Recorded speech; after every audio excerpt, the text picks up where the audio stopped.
Hello, welcome to Love in the Time of Hydra, the Agents of S.H.I.E.L.D. 10th anniversary podcast. We're coming to you live on a Monday, which means we are recording on October 28th, and I'm about to tell you what was going on 10 years ago today. For the sixth week in a row, All About That Bass by Meghan Trainor was the number one song. Get a new song!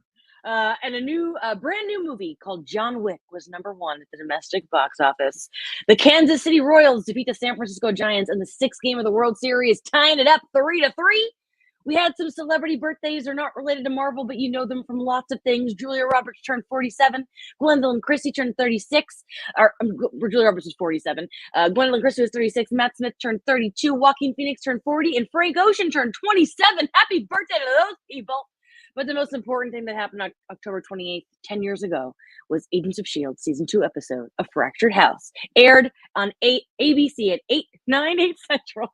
Hi, I'm Jamie Chirac, and I'm not used to being awake this early, but I'm here with my co-host, my boyfriend, and my level 2 Agents of S.H.I.E.L.D. fan, Tony Paletto. Hi, Tony. Oh, hi, everybody. Oh, so it's 8 a.m. Oh, God. We got our coffee here. Good morning. But you know what? We're happy to be here early because we have a very special guest. Oh, yeah. We are here because our guest is coming all the way from the UK. He's a creator known for his breakdowns, reviews, recaps, Easter egg hunts on YouTube. You know him. You love him. Paul from Heavy Spoilers is here. Hello. I feel so bad, right? Because you guys could have had an extra hour in bed because the clock's changed. And I thought it was going to be 4 p.m. when we were recording this, but it's 3 p.m. now. So I'm sorry. Nap time? I mean, you, me, the guests, everybody listening, we could all just go zonk out, keep it rolling. You know, Maria, like we'll just keep the stream going. Yeah. Take intermittent YouTube nap. run adverts now on pause screens, don't they? So just raking in. Okay, sure. There it is. Yes. Yeah. Also, I don't have a job. I can sleep anytime today. So it doesn't matter. Paul, it's funny because you are known for spoiling. Spoiling is your game. But we gotta keep you in check today because we gotta protect Tony. Right. Okay. Do you feel pressure? You that Coulson's dead. What is he? Son of a bitch. No. But you tweet about Agents of S.H.I.E.L.D. a lot. I see you post. That's why I messaged you because you're a fan, and so I want to talk about your history. Did you watch from the beginning? What was your time with the show like? No, I think it was around Endgame. I really started watching. I think it's in the pandemic when we were like every YouTuber was just kind of scrambling for things to cover, and they were releasing a new. I think it was season 6 or season 7 around that time. So I covered all that, but obviously I had to watch everything in the lead up to it. So it was around about that time, and then I really enjoyed it because I'd heard for so many years that it was bad, but I thought it was really good. So I think I did a big MCU watch through, and then I would play the episodes alongside it. So when you had when you had like the Thor: The Dark World tie-ins, obviously there's a lot of stuff that ties into the Hydra reveal. I'm sorry if I'm spoiling all this for you, Tony. But no, I think that's all. You're good so far. Yeah. It was nice watching it alongside all that stuff. Mm-hmm. Yeah, and then you caught up and covering it. When you got, because that would have been the final season in the pandemic. Do you get a lot of pushback as someone who loves it? Yeah, I do actually. Yeah, really weirdly, people but I often find they haven't seen it or they've only seen a certain amount of seasons. I think it's kind of just got the reputation of being bad, and I think when people actually sit down and watch it, I think they do actually quite enjoy it. Like, who couldn't love Ward? That reveal with Ward, off. I was like, whoa. A lot of my notes today are just about me hating Ward. So much of what we're going to talk about today is me rolling my eyes at Ward. But before we get to that, I want to say hello to everyone in the chat. Thank you to those joining us early, and thank you to those who are joining us not early for your time. We love that. We do have a couple of exciting announcements. There's no S.H.I.E.L.D. next week, but we'll be back on Patreon to talk about Firefly episode 10, War Stories. 5 Pacific per usual, and then the following week we have Agents of S.H.I.E.L.D. writer Craig Titley on to talk episode 7, The Writing on the Wall. Paul, are you typing? Yeah, I'm at work at the moment. Yeah, I'm sorry. Yeah, I'm just. That's okay. Just hit the mute button. Yeah, hit the mute button. Let's see.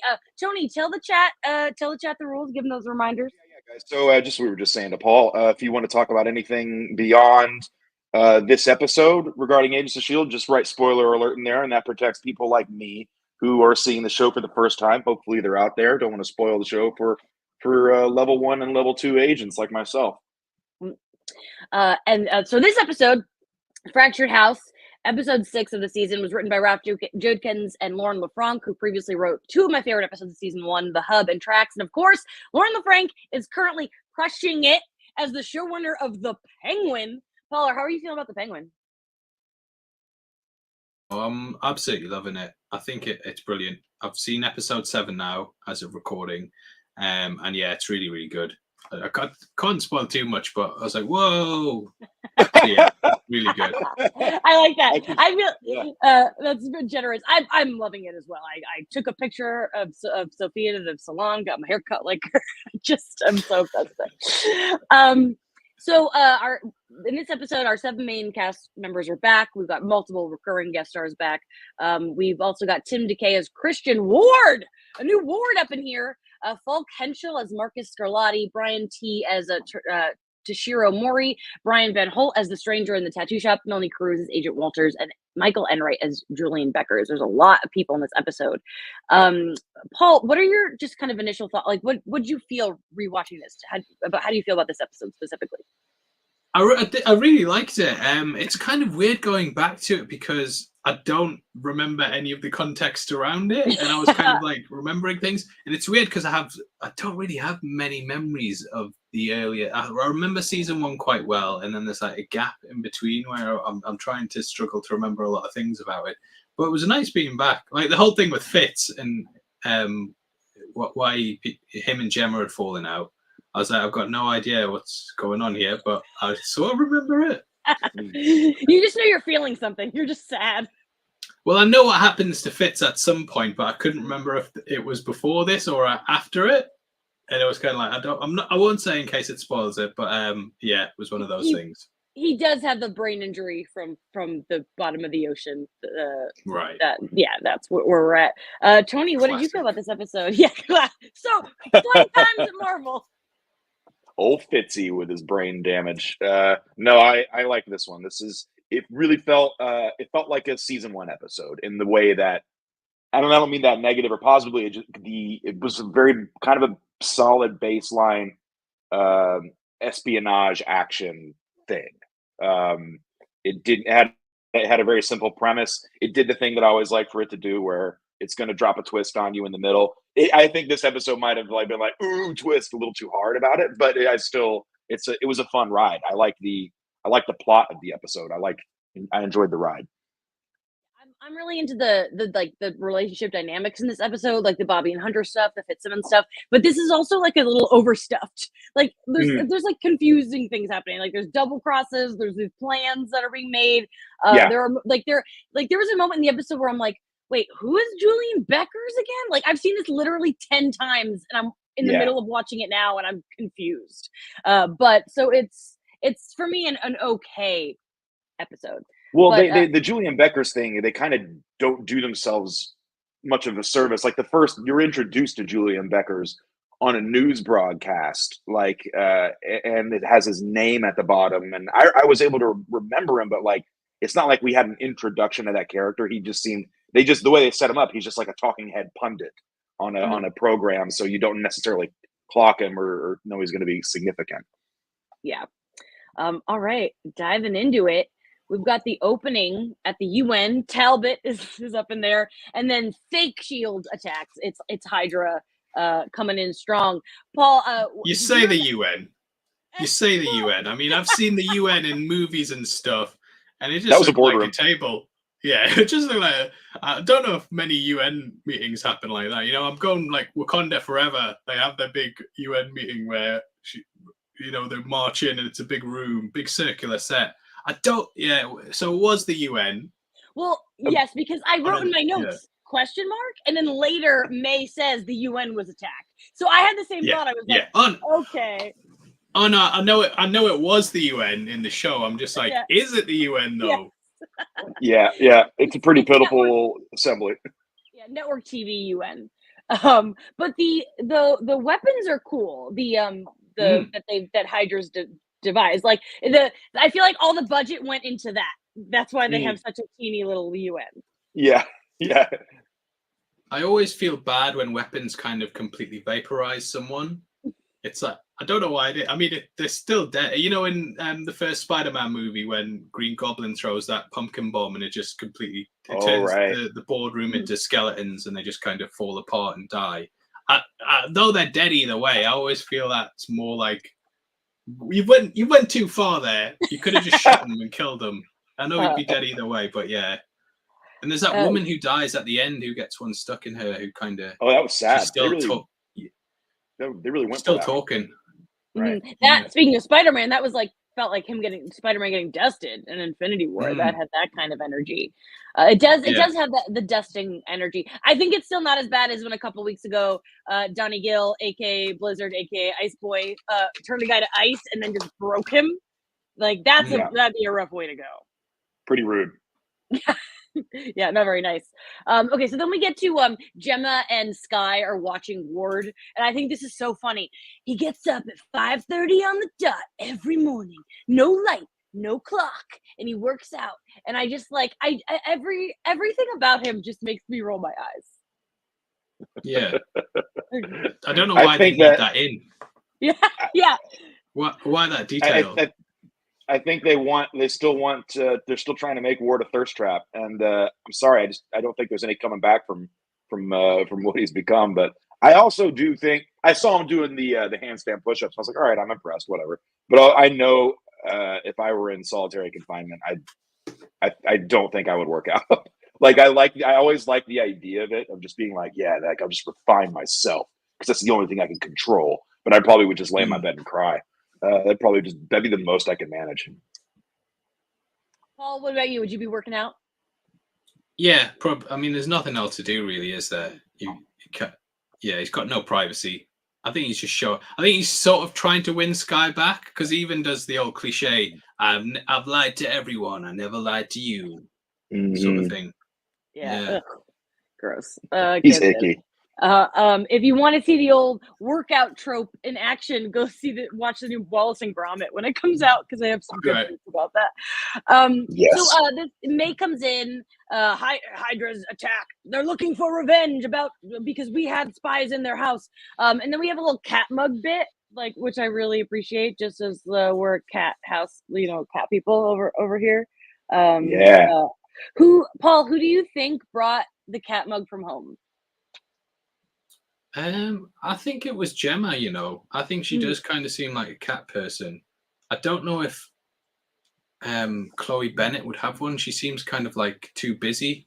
She seems like a gym woman, you know what I mean? She's like, I'm too busy at the gym I'm working out. I need to get in good shape because Ward's waking up every morning. 5:30. Yeah. Yeah. I feel like it's somebody you don't expect, like it's Trip. I think Trip is out there drinking from the cat mug. Say Mac, yeah. We'll never know. Mac was in it. I don't know why. I always remember him coming in later seasons. I was quite surprised to see him in season 2. Has he been here a while? He shows up in the first episode of season 2. Yeah. Okay. Yeah. This I can't spoil what happens with him, but yeah, it was nice seeing Mackie. I was like, oh, Mackie is my favorite character. It's cool. Oh, I love that. I was going to ask that at one point, who your favorite character is. So I love hearing that. Also, so we learn in this scene that the assassin who came through at the UN, the giant UN meeting, almost killed Barton at one point, which is a heard that. And it made me. I was like, wait, was he like in Thor and somewhere? And I forgot, but no, he that guy wasn't. They're just doing an Easter egg thing. Yeah, love connecting it. Mm-hmm. And this is when we find out that the senator, gasp, is Ward's brother. When they showed the name tag that said Christian Ward, Tony got a good laugh at that, and he goes, "God damn it!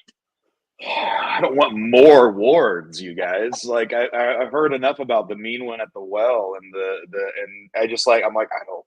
Fine, and of course this guy sucks. I don't like the whole game of like which one do you trust. I'm like neither. Who cares? Yeah. Yeah. Both from the same family. Mhm. Yeah. They're both probably not good. Paul, did you? I was going to ask if you remembered all the well stuff, but you didn't have to because they brought it up 18 times in this episode. Yeah. I got the context of it. I was like, oh, he's just had a messed up childhood. Yeah. That's his brother. Yeah. Did he used to drown him, or did his brother drown him? Don't even remember.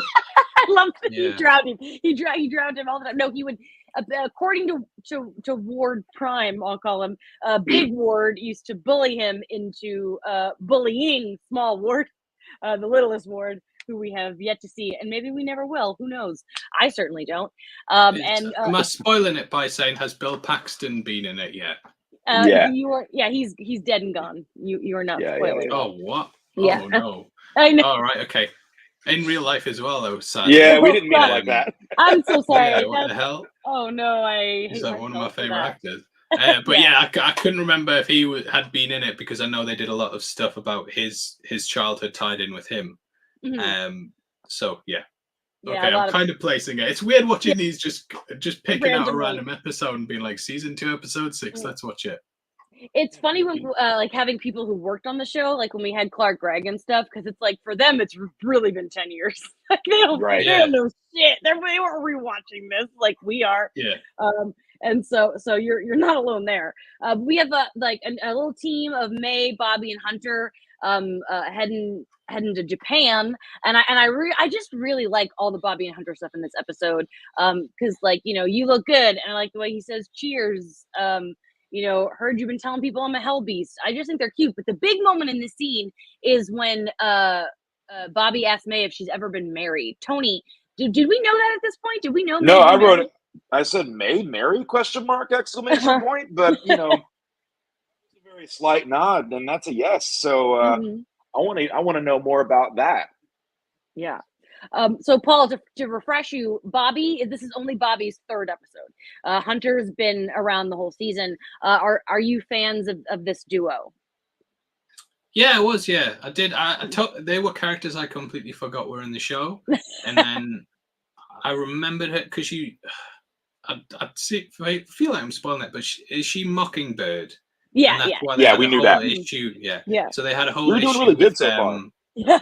Thank you. Yeah, they had a whole issue with the MCU when Hawkeye came out, and it was like because his wife was Mockingbird in that as well, and it's like, well, how can that be Mockingbird when Barton's mentioned in it?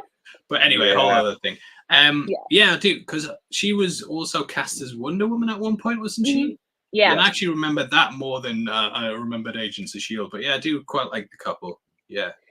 I've never seen because her Wonder Woman, which I think it like is. I think they released the pilot maybe. They released the pilot on YouTube or something. Yeah. I would like to watch that because I'm sure she'd be really good. Okay, then we have the depressing arc of this episode, which is Fitzsimmons. She asks his help to repair the drive. It's just so awkward and sad. And what breaks my heart about, especially this scene, is that in all of season 1, all they do is finish each other's sentences, and now it's not happening anymore. And she's getting it right, and it's frustrating him. And it's just so sad. Tony, what were you feeling? Yeah, exactly what you said. I knew we were going to be going down this road, when I saw last episode, when their reunion was just so full of sadness and angst. And now, yeah, watching them try and be who they were and not be able to because of his insecurity, her insecurity, his transparency, and like just his heart on his sleeves is like very visceral and difficult to sit with. So yeah, it's brutal. It's brutal to watch. And Sky had to leave. I have some thoughts about her interaction with Mac later. We'll wait till we get there. But yeah, it's heartbreaking. Mm-hmm. Paul, at this point in the show, because I always like to check in with Tony and ask if he's shipping anyone. And so I know that for me in season 2, this interaction is just so heartbreaking that I'm just like, I just want them to somehow fall in love, but how could they ever? They were friends and now they're not even friends. Are you like that? Do you get into the romance or potential romances of things? Do you feel that? Not Or really, like, no. yeah. Even in like House of the Dragon, where I must just not pick up on romantic cues at all, because I remember House of the Dragon season 2, there were people saying like Alicent and Rhaenyra were clearly in love and stuff, and I'm like, I'm doing breakdowns on this show. Have I missed something? Yeah, I just obviously you can kind of see the connection with Fitz and Simmons. Is she called Gemma? Am I misremembering that? Gemma, yeah, it's Gemma. It's Gemma. Yeah. So yeah. I don't know if I'm retroactively putting stuff on them, but I've obviously seen, how that arc goes. And it is kind of nice that they're co-workers at the moment who, had a little, they've been through some tense stuff and they're trying to get back on board with it, but it's just not fitting together. And then Mac's got to be like the sort of the go-between, almost of like sorting things out with them, repairing the cracks and kind of explaining why things are different. Which I actually do think I picked up on a lot of stuff without needing to see the other episodes, which I think is a sign of a well-written show where I can kind of just dive in and be like, oh yeah, it all makes sense and I remember all this now. Absolutely. Cool. I promise audience I will not bring this up every single week of season 2, but this whole the juxtaposition you're talking about, and when you're talking about queer things that you don't see, I thought Mac was gay. And like this whole season, I just genuinely thought like that he loved Fitz. I don't know what's wrong with me, but like this episode especially, I'm like, look how cute they are. I don't know. I was shipping that too, but I think I was kind of alone in that one.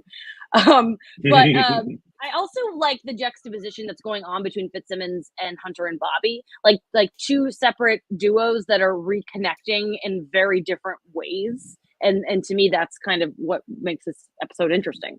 But speaking of two people connecting, we get more Sky and Ward. And like I wrote in my notes, bringing up the fucking well again. So sick of that well. I think the well is it's like one of my least favorite episodes of season 1. I like Ward's like giving the bait. And I'm so glad we'll get to it at the end, but I'm so glad he's out of that cage. I'm so sick of these one-on-ones. Yes. Paul, I don't know. Do you have any thoughts on this? I think Ward, he was always kind of a weird character for me because I really liked the twist where he was revealed to be part of Hydra, and then I kind of feel like they didn't know exactly what to do next with him. That's always kind of the feeling I got. That they kind of were like, right, we're going to secretly make this guy a Hydra agent. We've done the twist, we've done the reveal, he gets captured. Oh, what do we do now? Like, what's the next arc from that? And I always kind of had a bit of a frustration with him. And I think that's sort of why they introduced like the brother and so much of the kids stuff. It's kind of like we don't know where we're going to go forward with it. So we kind of have to look back with the character and do all these bits with the well. Yeah, so I think they kind of lose their footing a bit because all this stuff doesn't really add that much to Ward. No, you kind of just like he had a messed up childhood. We don't need to see it fleshed out so much. And do we need his brother who's a senator? Yeah. Tony, it seems like you're agreeing with that. Yeah. No, I think Paul makes a great point. It does feel like in order to continue to keep Ward a functional character, they've got to start making up some new stuff, or this whole regarding him being the relationship between him and Sky being gross. When he said the line about her father, "He loves you," I can't fault him for that. I just wanted to throw the remote at the TV screen because I was like, "You're so quit saying yucky shit." I really didn't like that.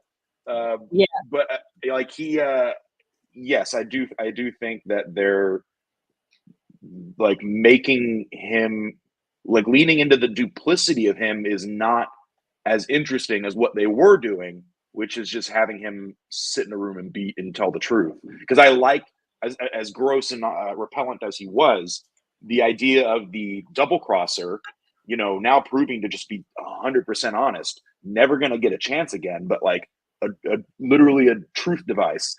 Now they're kind of during this episode, they're trying to make us guess if he's lying or if his brother is lying. And I was like, well, you're kind of undoing what was becoming interesting about the character. Yeah, I think when they do this sort of thing, it's always kind of that they're trying to recapture Silence of the Lambs and have sort of Hannibal Lecter Clarice relationship. Face. But it just Yeah, they just never quite get the dramatic tension right. Mm-hmm. And even the editing almost could be compared to that, because Right. like the which is that's a really good comparison. I also feel like the one thing I will give it, the whole Ward versus Ward truth thing, is that I kind of see it as like our Ward Prime, as I've decided to call him.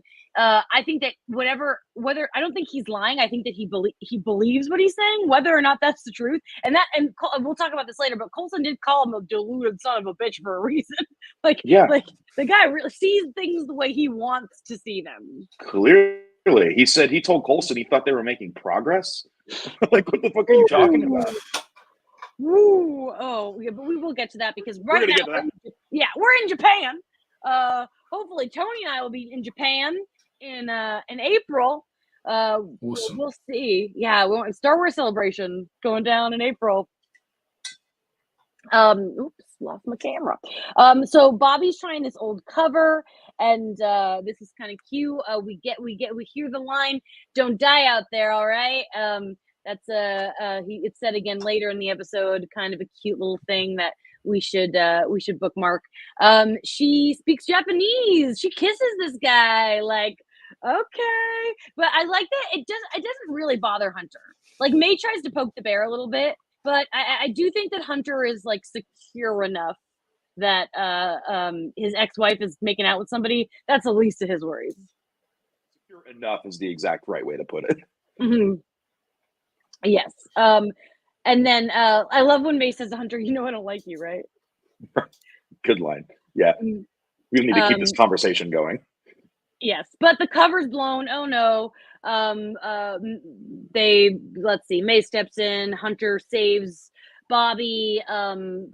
We've got the word peacocking, which I always like to hear that word. I think it's a funny word. And then we get a little fight. I like that they're fighting in front of May, because the last person you want to have a little lover's quarrel with in front of is Melinda May. Really? I think that's who I'd prefer to have a fight with, because I know she's going to be quiet. She's not going to interject. Fair, but I think I'd be embarrassed. Like you know. Sure.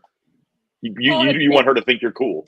Yeah. Paul, if you were going to get into a lover's fight in front of a S.H.I.E.L.D. character, who would be your first option? These are the questions. questions. Hard-hitting questions. Yeah.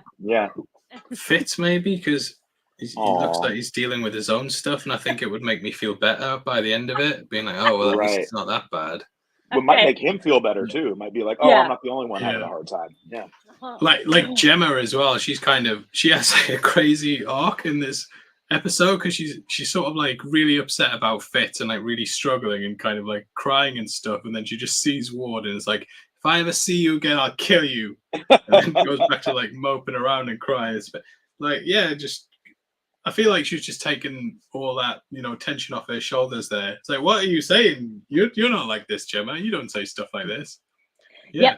When we get to the history portion of the show, Brett Dalton actually had a good quote about that line, because it is an interesting line, and we'll get to that, because it's an interesting moment for sure. But Fitz and Gemma, were there, and she gets this thing like, I'm not trying to treat women differently, but I am differently. And then they kind of have it out a little bit. You left. I needed help. You gave up on me. And you think I'm useless. You gave up on me. Yeah. You gave up on me. Gave up on me, Gemma. Yeah. It's so sad. It is sad. What else can I say? I think it's really good writing. And remember, this was written by the person currently writing the Penguin. That's somebody who knows what they're doing, I think, when it comes to writing characters. Yeah. Good dramatic scene. Yeah. Then we get Mac up in there. Okay, so then we have what I wrote in my notes: Coulson and Big Ward. Go off, Coulson! Go off! I love it so much. Mm-hmm. Like, I have your brother in my basement. Okay. We kind of touched on this. I jumped the gun. I thought we were talking about him talking to Ward in the jail cell. No, we've got Ward Prime. We've got Big Ward. No, he goes to see the senator first, and I do like Coulson in this scene. You can still say go off Coulson, because it's not what great. I meant. He is great, but yeah, I'll wait. I'll do it again in a minute. Yeah, we really touched on this whole thing already, but the editing, I think, really is what makes this all work.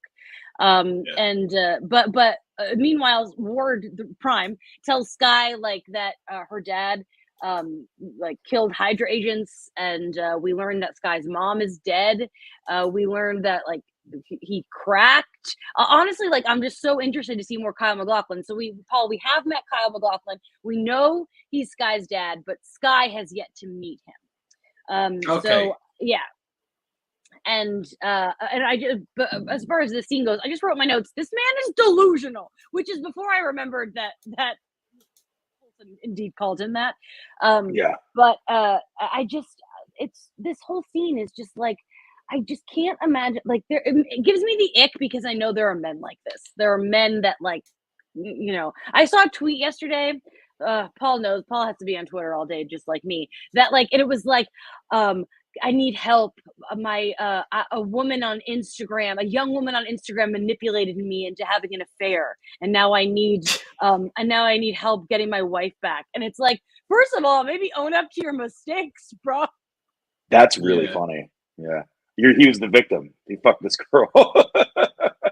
Oh dear. That's if Ward was tweeting, he'd tweet things like that. Yeah. It is. Oh god, I'm so mad at that dick. All right, carry on. Don't be mad at him. Be mad at Sky. Yeah. She used her sexual her feminine wiles. Yeah. She lured him. Tempted. Yeah. He was trying to stick to the mission. Mm-hmm. This is the point in the episode where I was like, Vincent Becker's designed the bombs, and it's Julian's grandfather, and but he's taking agents in. Like, I honestly, this whole thing. Paul, did you feel this? Were you like? I know that you also haven't watched the ones before it in a while. Did you feel the confusion here? Yeah. I think when they just start throwing names of characters who aren't in an episode, it does, especially when it's clearly because when you're coming up with characters when you're writing, like I've written stories when I was like 16 and stuff like that, maybe 14 if we're being generous, but you just come up with random names and you can tell when someone's just came up with a name for a character, and it just sounded like stuff like that. And I was like, I don't know who any of these are, so just switch off mentally. Yeah. They're trying a little too hard to do moves. They kind of really want to do their whole twist thing, and it's just a bridge too far. There's just too much stuff. Mm-hmm. All right, Tony, now you can get excited because it's when I thought you were rebuilding trust. You are not, nor will you ever be on my team, you deluded son of a bitch. Yes. Go off, Jamie. I want that on a t-shirt. Deluded son of a bitch. You deluded son of a bitch. Yeah. Tony decided, I don't know if anyone saw this. I'm sure our listeners did because I know they're checking Clark Gregg's Instagram stories every day, but Clark Gregg shared an amazing childhood throwback photo. And Tony wants to put it on a t-shirt and make those Lido t-shirts. I wish we had pulled it up because Paul, I'm sure you're not checking Clark Gregg's Instagram stories every day. Hourly. Forgive me. I should have known. All right, so before we get to the final bit of the episode, we're going to take a quick 30-second break. I normally would say fill up your drinks, but I don't think you should be drinking at this time of day. I'm not going to encourage that, but take a little 30-second breather. We'll be right back.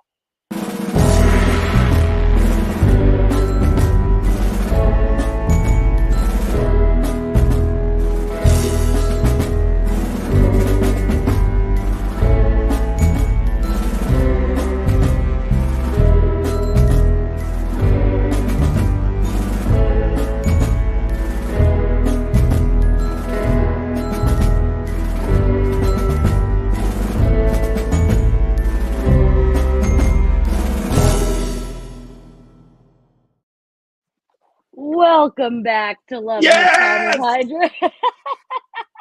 Clark, you stud. Oh, we are here with Paul from Heavy Spoilers talking A Fractured House. We just had the big moment where Ward gets a little what's coming to him.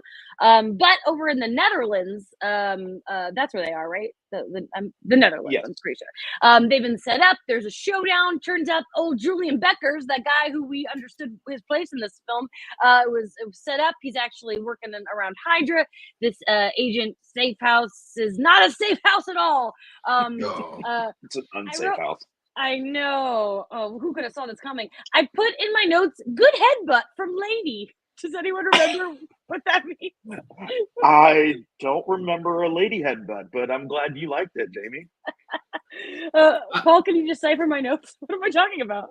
I actually had a weird moment because of the hairstyle and not recognizing one of the characters, but judging off the fashion, I actually thought this was a flashback moment for some reason. I thought it was Ward and his brother talking about his family, and then they flash back to like his dad and his mother and whenever it was. This is them doing too much. Thought the 1940s for some reason. And that then, wouldn't make sense. So I think, how old is Ward? But yeah. So I started thinking that, but then obviously the people bust in and they threw that little disc thing that melt people. I don't know if that's that useful though. I mean, is it good? Yeah. Well, yeah, you can miss, but also, do you not want to leave bodies to let people know that you're like a really scary organization? Like, you're just going to walk in and be like, oh, did something happen here? There's no bodies or anything. It's like in Buffy when they, like the way a vampire gets dusted. It's like, you just got to sweep them up, I guess. But I think part of it too is because we in earlier episodes we kind of know that Dr. Whitehall is trying to kind of mass produce a weapon using like the whatever the obelisk is, because we don't know. But these splinter bombs are scary. But you're right. If you're not witnessing it, you're like, where'd my friend go? I gotta sweep up in here. It's so dirty in here. Yeah, look for them forever. Yeah, it's so sad. I really if it lands anywhere on you, does it completely just kill you? What's the time on it? If it hits you and you get it out quick enough, are you okay? Oh, good question. Well, if it hits a tree, does the tree disintegrate? Whoa. We're asking big questions. I mean, in the first episode when Hartley holds the obelisk, it goes slow for her through her hand. So I think it back to the Buffy vampire stuff. It's like when a no-name vampire sees the sun, they explode instantly. But if Angel or Spike see the sun, then they have time to like put on a blanket and protect themselves. Paul, are you a Buffy guy? I bring up Buffy a lot. Yeah, but it's like I watched it all, but it's one of those things. My memory at the moment is just, as long as I've seen it and I've done a massive deep dive on it, I can retain all that information. But the second that I'm not covering it anymore, it's like, what's this show? Yeah, you gotta just keep the space. I like the fighting in this episode a lot, just like the fight choreography. I like how well Bobby and Hunter fight together because they fight together, like kind of romantically, and they flow together nicely in battle, and I think that's really sexy. Yeah, totally. The whip fight was good as well. But Tony liked that. I could tell. Sure did. Pretty good for both. But you've got a weapon that just disintegrates someone. Even if they block it, like, just throw that. As long as you hit them, it doesn't matter. Like, put their arm up or something, just throw that. What are you getting a whip out for? Like, it seems like really impractical. And I know they staged it in that big. It's a big room. They basically fight in a big room because it allows them to flail about the whip. But how useful is that if you're not in that room? It's like if you use that in another part of the house, you're going to hit the stairs or something, and it's going to completely knock your shot off. Yeah, not worth it. Just throw the disc thingy if you've got that. That makes good points. But then May would be dead, and what would be the point of this television? Yeah, ultimately, yes. We all know that's the case. Yeah. Yes.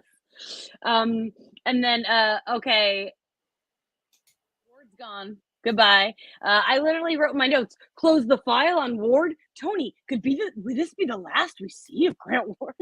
No, we're not that lucky. All right. Yes. And then you alluded to this earlier, but the Mac and Simmons scene, which I really like, which is, that guy you wishing he would be. I never met him, and like it's like, oh, like I love you, Mac, but like calm down. You weren't there, and I understand I'm like with that. he feels protective, but like it's still like no, bro, you were not in that bottom of the ocean with them. But then the only thing that makes them worse is you. I know. Why do you think I left, Tony? How did you feel about that? Well, it's just I feel like I didn't like that Mac was upset, like called her out for walking away, right? Because I think it's okay to do that. Like I was at no point did I feel like Gemma walking away from her scene with Fitz was rude or insensitive. It's like I feel like that was a necessary thing to do. Sometimes you just have to take a minute and walk away. That's the thing that I really didn't like about it. It's like her getting called out for that. I'm like, well, sometimes you just that's what you got to do for yourself. You have to just do that. And she really, in her scene with Fitz, tried very, very hard to stay level and not take offense to what he was saying and be rational. And she just kind of hit a wall with it. And so I do think Mac's perspective is a little one-sided.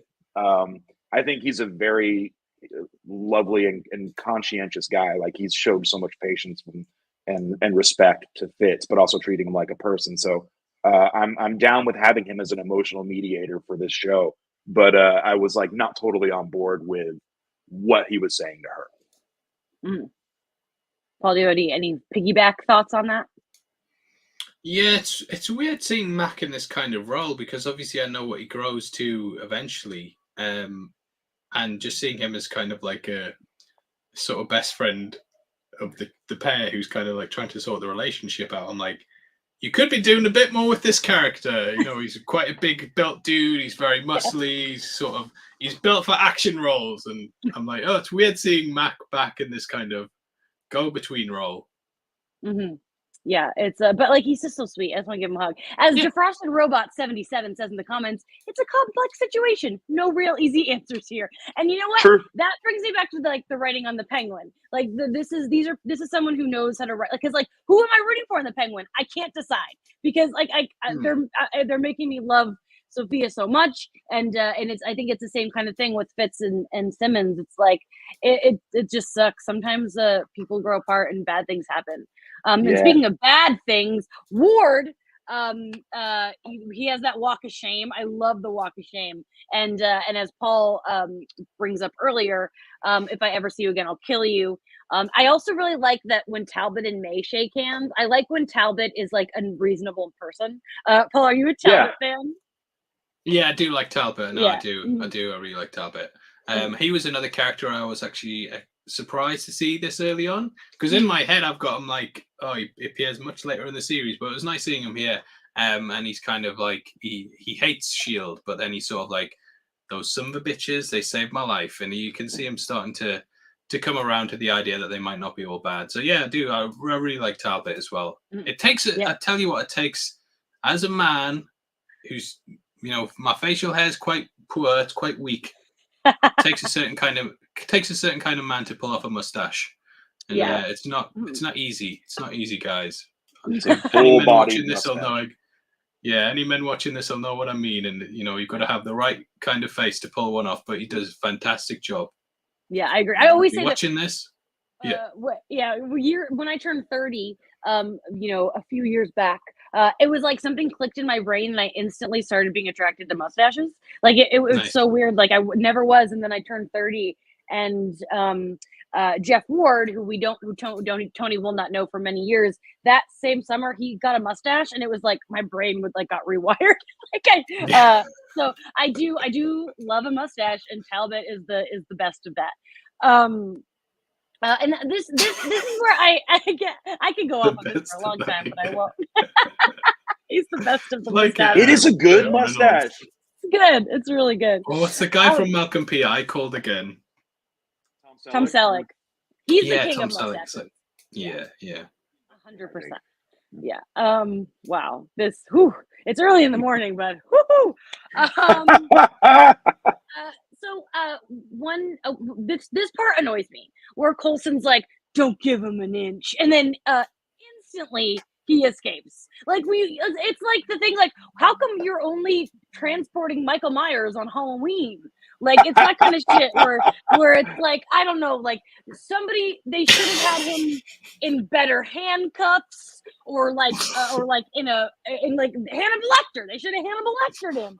Like I think this is stupid. It is stupid. Nobody knew. Like, Agent May wasn't like, he can dislocate his thumb and shit. Like, that's a thing they teach us. Like, nobody clocked that he could slide out of regular old handcuffs. So I'm a little annoyed.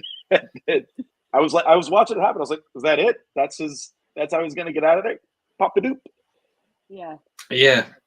I feel like they had like the interns on security that day. Just all the other guards were kind of like, what? Yeah. And then, okay, the end tag. We got this guy coming into a tattoo shop, and he's got the carvings tattooed all over him. And this is a really interesting scene. And I have some thoughts as someone who's heavily tattooed. But before I get into my specific tattoo thoughts, Tony, you kind of like had like a reaction when he took off his shirt. What were you thinking in that moment? I thought, ooh, very complex feelings. Not a great design. Yeah. Ooh. We're continuing with the as we know now, a map was on the back of a painting. It didn't get burned, and now this guy's got it on his body. Is he invincible? I don't know. But I recognize that guy. I forget his name, the actor, but he's in this movie that Jamie and I both love more than everybody else, called Basic. Which is like this action thriller with John Travolta and Sam Jackson from like early 2000s. It's directed by John McTiernan. It is a crazy, overly twisty plot, but I love that movie, and he's in it. And so I was excited to see that guy. He's in other stuff. He's in like Confidence, and he's in House of Wax, the 2000s one. He's a cool actor. I'm happy he's around. Yeah, I read that Jed and Mo, the showrunners, like wanted him. Like they called his name out a lot. Wanted to cast him, and then this was the role they found for him. Paul, have you seen the film Basic? No. Okay. All right. I feel like as a spoilers guy, it would just like annoy the shit out of you, like because it's like it is a hat on a hat of twists, but like it's very contrived. Yeah. I don't know if you know this about me, but I'm John Travolta's #1 fan. So I will always go to bat for this movie, this other movie with Samuel L. Jackson. Yeah, I like it, John Travolta. I get that. Great. That's my John Travolta impression. That's pretty good. That's not bad. Okay, that means you're allowed to be invited back now. Did you have thoughts on this tattoo shop scene? I felt like he popped up before. I don't know why in my head, because I'm obviously like aware that I can't remember stuff, and I'm trying to fill in and I'm making up backstories for people. And in my head, I was genuinely wondering if he popped up in like other episodes and had also got bits of the tattoo, like the end stinger for the past 3 episodes had been him popping up and getting more added to the tattoo, because the guy knew him and he was like, man, I told you it's not done yet, or something. This is the first time kind of my I've seen invented backstory. Yeah, that's probably, I think that's what they want you to think. I just want to say, like, because it's true, he's like, are you sure it's not healed? I have had a tattoo 2 days in a row where, like, the second day it hurts very badly to get tattooed over a fresh tattoo. But my complaint is it didn't look like a fresh tattoo. Like it looked like a healed tattoo. There was no like, it should have been a little redder. If they're gonna make a point to call out, it should be red and maybe a little, like, I don't know, for like a weekend it'd be peely, but like on day 2 it's going to be swollen, like, especially all that. There's going to be some bruising. But you know, this when it comes to spy stuff, I don't know things, but I know about tattoos. Yeah. All right, before I share some history with you both, was there anything about this episode else that you wanted to talk about or share? I think I'm good. Paul? Yeah. I want to hear about that line, the kill you line. Great. So Brett Dalton was asked about this at the time. Basically, like, will Gemma kill Ward? And he said, I imagine that if something is set up like that, there's always the possibility of that being fulfilled. It is such a badass thing to see one of the less aggressive agents suddenly become a force to be reckoned with in her own right. Ward believes her. She meant what she said. So, Tony, would you want to see Gemma kill Ward? No, I'd rather see. I think I'd rather see Sky do it. But she has the right. She should totally be allowed to. I agree with you, Paul, that that line does kind of come out of nowhere. Like I do believe that it's something she would say, and it's a sincere line, but it is kind of out of place of what she's been doing. And Jamie disagrees. I don't agree, because she spent this whole episode bubbling up her emotions about what happened to Fitz, and Ward did that. So like, to see him after all that, I absolutely believe she'd threaten his life. Okay. Yeah, great. And moving on. So Paul, you had asked the question, why this whip? What's the point? And that's because Marcus Scarlatti, that character, is the original Whiplash in the comics. And of course, and we have seen another version of that character. Ivan Vanko, of course, was Mickey Rourke in Iron Man 2, a different Whiplash. So that's where that came from. Yeah, I didn't know his name. Yeah. He just seemed like Soldier Guy to me. Yeah, then fair. That's kind of what he has going on. An interesting tidbit was Avengers Age of Ultron was supposed to premiere a trailer during this episode. But on October 22nd, it leaked online. So within a few hours, Marvel just released it on YouTube.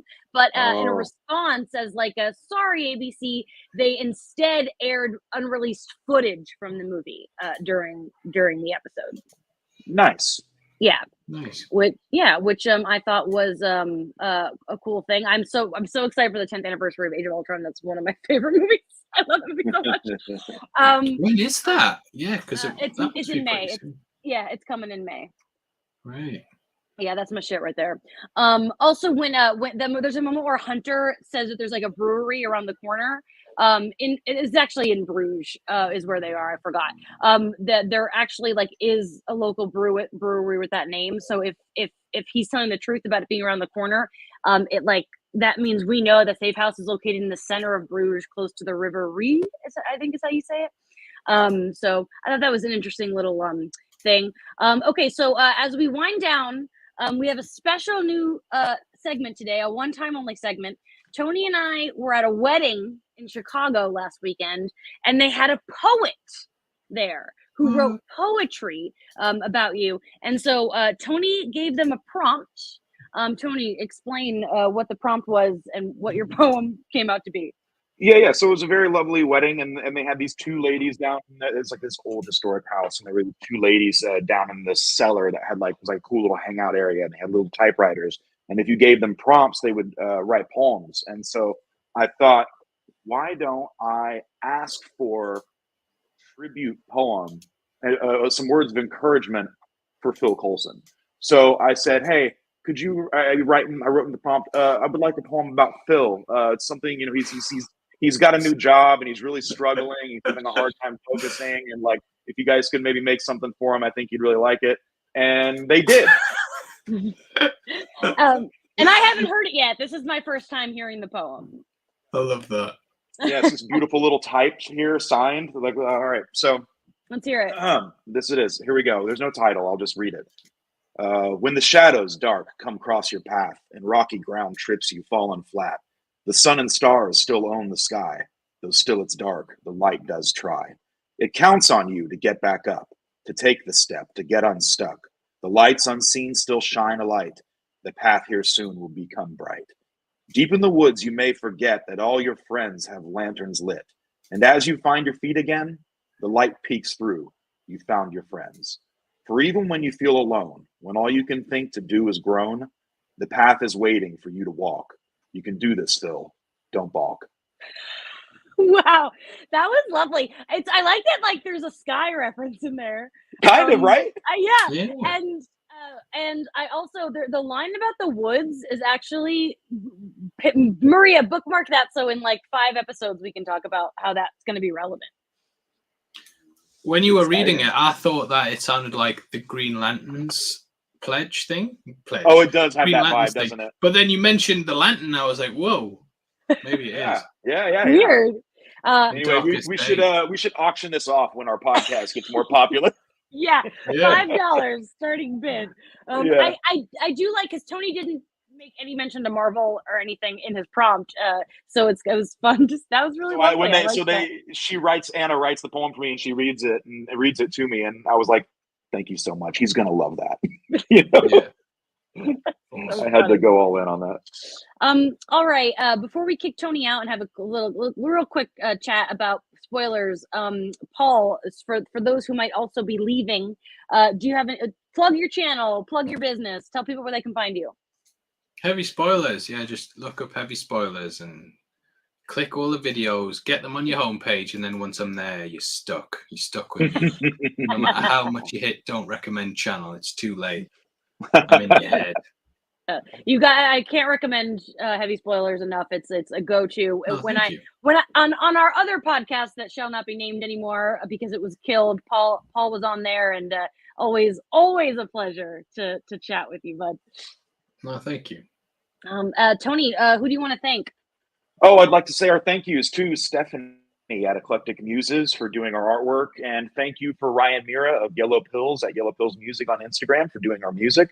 Thank you to our producer, Maria. Thank you, Maria. You're welcome. And thank you, Paul. It was a pleasure to meet you and great talking with you. Yeah, no, you too. Enjoy the rest of the seasons as well. I think you're going to have a good time. Yeah. Reminder to everyone to follow us at LitoPod on Instagram and Twitter. Like, subscribe, Spotify, YouTube, all those places. 5-star reviews. You know the business. Tony, get out of here. Time to leave the room. Gotta go. Bye. Okay. Real quick, because there's not much in this episode that I feel like, oh, this is gonna come back later. It's just all building up to the stuff. But I wanted to give you the opportunity, if there was anything spoiler that you've been holding back to discuss, if there's anything you wanted to bring up. Just the stuff with Mac. Yeah, I totally forgot how Mac, you've seen him in his early days, mending people's relationships, but it foreshadows how he's going to be the person that brings the team together down the line. You know what I mean? Director of S.H.I.E.L.D., I think it was. Yeah. It's nice seeing him just being friends with the team, sorting out their problems, getting them together. It's like, he makes a good leader. It's good that Mac's here, because this is like me knowing now that he's what he's going to grow into, and it was kind of nice seeing that kind of laid out here. I totally agree. I didn't even really think about that, but he does. They do give him leadership qualities, because I don't know for sure, but I highly doubt at this moment in time they knew he was going to eventually be the director. I'm sure they had no idea. So I think it got to a point where it was like, who could we make the leader? It's like, Mac. It was you can do like Brian the Broken in Game of Thrones, but fits a lot better. Oh yeah, way better. So you did mention he was your favorite character. Do you have like a favorite season or arc? Like, I'm such a framework girly. I can't remember. I always remember him having a cool shotgun. That's what I remember about the guy. Not really an arc there, but just the way he held the team together. I think when you get into the later seasons as well, he's kind of the go-to. He's like the strong, steady guy who's part of the team, and everyone's kind of falling apart, and he's the one who brings it all together. And it was just nice seeing the guys' early days, because I obviously haven't went back and watched this stuff since seeing season 7. I do own all the steelbooks though, if you want them. Yeah, I saw you sent a picture. Here. Yeah. When I say all the steelbooks, I've got 3, and I've got some Blu-rays, and then they stopped making it. They stopped. Yeah, that's everyone's mad about that. I think it's 6 and 7 don't have them, which is really frustrating. I nearly imported some from Japan, and it was like $200 nearly. I was like, is it worth it? Crazy. Yeah, I mean, if it wasn't on Disney Plus, it would be. Is it on Disney Plus where you are? I know that the different. Okay, cool. It's different everywhere. Is before we go, anything else? Anything you want to say about the wide world of Agents of S.H.I.E.L.D.? I don't know. I'm out of focus, but I've got myself back in. What else? I mean, I can't remember how Ward dies. That was another thing, because I know he dies, but I can't remember how it happens. And I was thinking, is it right after this bit, or is it another season he has? Or it's in season 3. Coulson kills him on Mavis. He like crushes him with his super strong hand, and that's when Ward comes back as Hive, and then he dies again as Hive at the end of the season 3. So then season 4, he comes back briefly in the framework, and then we never see that man again. It's a shame, because it does. Yeah, that's kind of what I was saying before. It felt almost like they didn't know what to do with the character, and they're just kind of giving him whatever. But 100%. I wish they would have found room for him in season 7 in some way, just because I love Brett Dalton. I hate Ward, but I love Brett Dalton, and yeah, it's great. Yeah, and he's such a part of their family. Before we go, I saw that insert Amy Acker reference in the chat is asking where I am going to be talking about the final episode of Agatha. And for that, I will say go check Brandon Davis's Twitter page, because there's a very special video that dropped this morning. A little reunion of sorts will be happening. So check that out. Thanks to everyone so much for listening. Thanks to everyone who woke up early to come in the chat. And shout out to those who, I think we've got, some people from the UK. I think someone from Australia is up in here. So we love that so much. We'll be back next week again on our Patreon talking episode 10 of Firefly. And then 2 weeks, we've got writer Craig Titley on to talk episode 7. Have a great rest of your day, everybody. Thank you again, Paul. Yeah, thanks.